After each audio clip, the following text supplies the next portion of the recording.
It looks like an imposter in amongst all the blue kit. Ah, sheep. Morning, Holly. Here we are, we coming.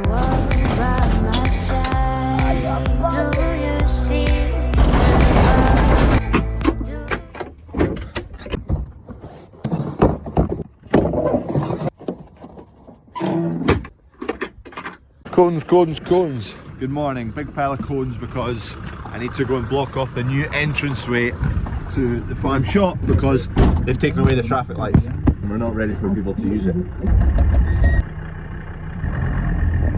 We could do with a sign on the other side of the road basically saying either into the farm shop here or deliveries in the old entrance, so we need to sort out that first. We're just needing a sign. Bruiser's just on the way. We're going to bruise 10 tonne of barley for the cattle, get a big block done before harvest. As you can see, there's not much barley left. There's probably 30 tonne sitting there, so I use 10 tonne today for cattle feed, and then on Tuesday again basically the shed's going to start filling up. Shouldn't be too long. We get a double batch for us as 10 tonne, so that'll then be mixed with 2 tonne of rapeseed pellets there, and then you get a 1:5 ratio of rapeseed pellets to barley. The rapeseed pellets, they're about 36% protein, so if you put it in 1 to 5 parts of barley, you end up with 6% protein added to the barley. This barley is about 12% protein, so you add your 6% on the rapeseed pellets, 18% protein in their meal basically. There's a bruiser there, so we'll go and get that topped off and get 10 tonne bruised. Just getting into position, and then we'll get hopper filled. Get just shy of 2 tonne of barley in this bucket, so be about 11 buckets needed to get our 10 tonne. Just about spilled that. Once we've got the 10 tonne out of here, I can then start shifting this pile up into the other shed. And then this shed I'll need a full sweep down and a spray for beasties, and then it's ready for this harvest crop.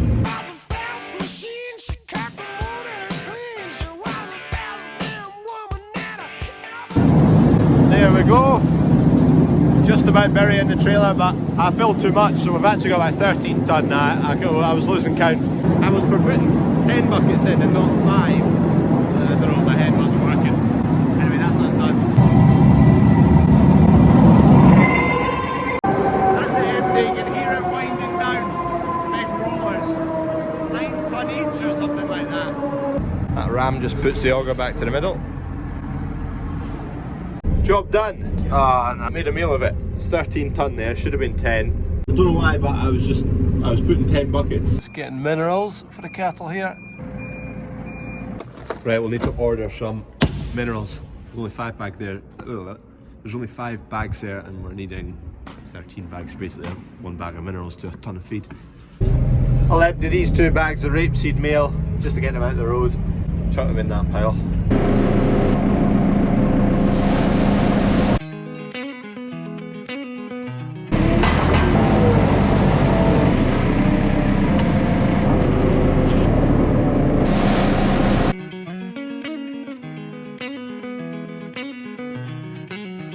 Been doing a bit of shopping. Big beefy battery and the trickle charger. This is for the container. Hydraulic pump that sits up there needs to run off. Big battery needs quite a lot of amps, so we'll get that wired up the inside of that wall there to the motor. Sparky's been in and sorted out a lot of stuff in here, so I don't think they've got too much to do. Just swept the spot there. Gonna shift the rest of the barley that's down in that other shed out into here, and then we can get that shed sorted out ready for harvest. I used to never use crab steer, but I use it all the time now. It's very, very handy. Get in about tight spots. This shed is all done, other than needing a spray pre-new crop coming in here, which will just be next week. Thursday today. Should be combining Tuesday. We're going to be baling and shifting silage on Monday, so we'll start combining Tuesday probably. Combine's needing a wash, so I'm going to chuck the power washer here on the back of the flatbed. Take it to where the combine is, and Dunk's going to wash the combine. IBC's empty, it's going on the trailer too, so I've got the hose on, get that filled up. And shut this shed for now. While that fills up, put the mat back in here. It's in the boiler room drying.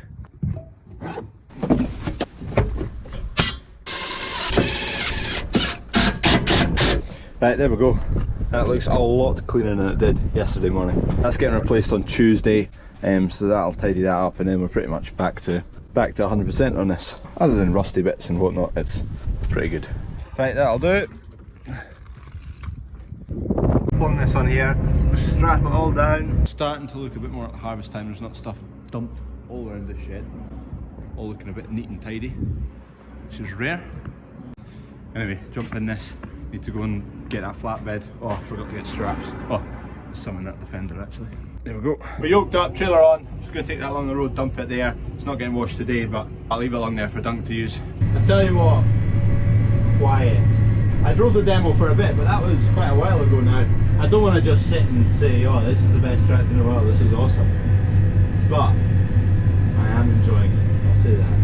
I'm making the most of it while Kev's on holiday, getting the use of it. Once Kev's into the way of using it for drilling, and that'll be it. I'll be on it rarely, which is a bit sad.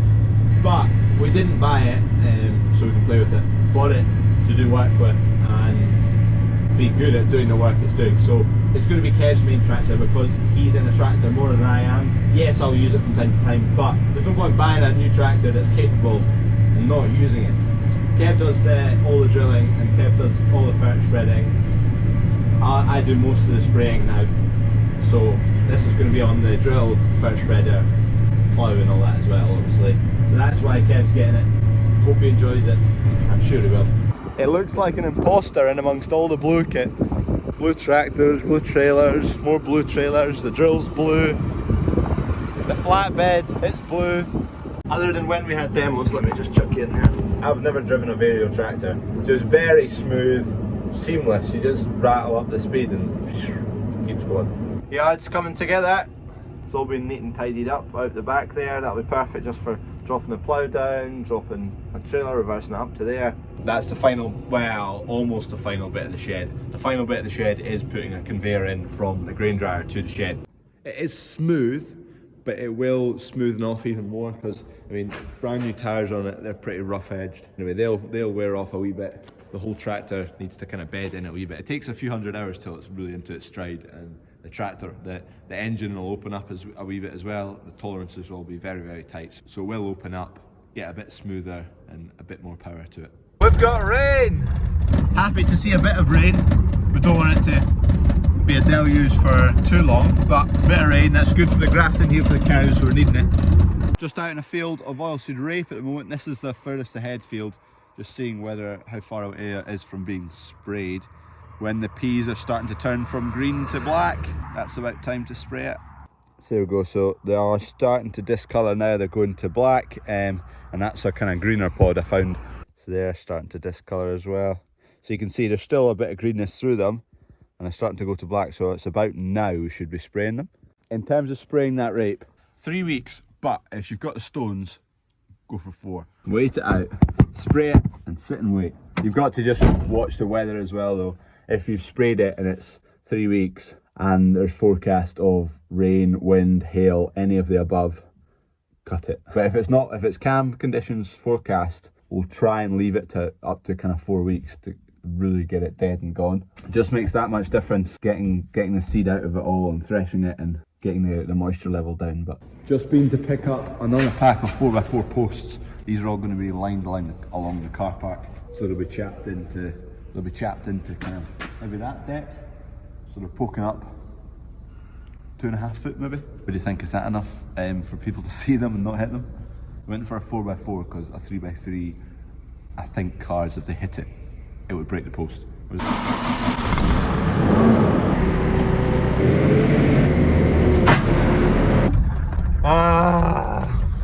Sheep, come on! Diesel bows are here, motor on it, that's good. But there's a leak here in the pipe. You can see I've made a bit of a mess. This is what we use to fill up the combine, so I'm just taking this off and seeing what the issue is. Thought it might be the O-ring, so I reseated it. It's not that, it's the crimp joint in here. Right, good old fashioned bit of botch jobbery. We've got an old one lying about the yard. The pipe's all stiff and it's not wanting to come apart, but as long as it works and doesn't leak, I'm not too fussed just now. But there's probably a reason that's come off. plan number 7 is hope and pray on Monday in the industrial estate I can get a new hose or a new fitting or re-crimped or whatever. Worst case, I don't get something on Monday sorted out, and I'll just have to replace that old hose with a good hose off of a diesel tank. But right now we've got nothing lying about that's going to work, and I can't re-crimp that. I've tried putting a couple of Jubilee clips on it, but the pressure's just too much, it just keeps seeping out. Right, I've got this which is mangled, well, a flat face on it, you can see squint. I've got no way of straightening that off, but it's off of a sausage machine. It couples down the chamber so that the piston can pressurise the chamber that the sausage meat is in and push it out of the chamber to make the shape of a sausage. But it's mangled and it's nae working. Need it by Tuesday. Not going to be able to order the part and get it in time. Trying to figure out the machinist along the road, but it's Saturday today. Can't get hold of him. Won't get hold of him tomorrow. I'm trying to find a machinist that'll make one of these by Tuesday. If I had my lathe up and working, I could maybe do it. Right, just getting the baler. This is Kev's tractor. He's still on holiday. Going to chuck the baler on, just beyond the Fendt there. Bale some silage tomorrow. It's in a greening zone, so we can't get it till, well, it got cut on the 15th, which was a day ago. And on Monday we're going to bale it. So get it yoked up, get it on the road to where we're baling, leave it there. Take this off, if it'll slide out. This is the armrest for the hedge cutter, so I'll be doing this. It was originally mounted onto the armrest, but it was just far too tight, so Kev shifted it right out there. Control box for the baler, get that yoked up. Then that tractor's good to go for silage Monday. I need to get the flatbed yoked up to the Fendt. Dad's going to jump on the other New Holland and get another flatbed that will butter off another farmer. We've only got one flatbed and we only do silage for half a day every year, so we don't need 2 flatbeds.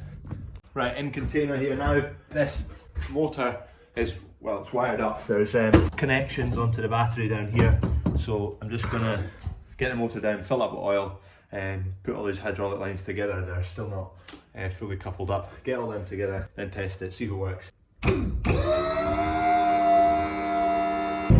Issue, door doesn't open far enough.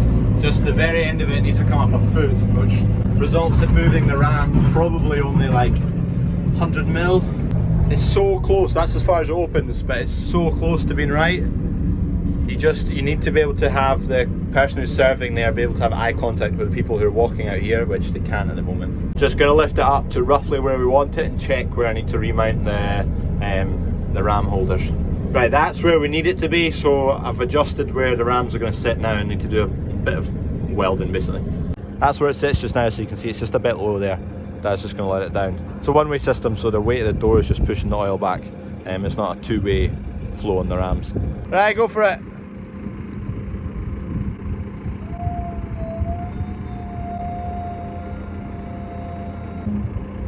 I could hide 'neath the wings of the bluebird as she sings.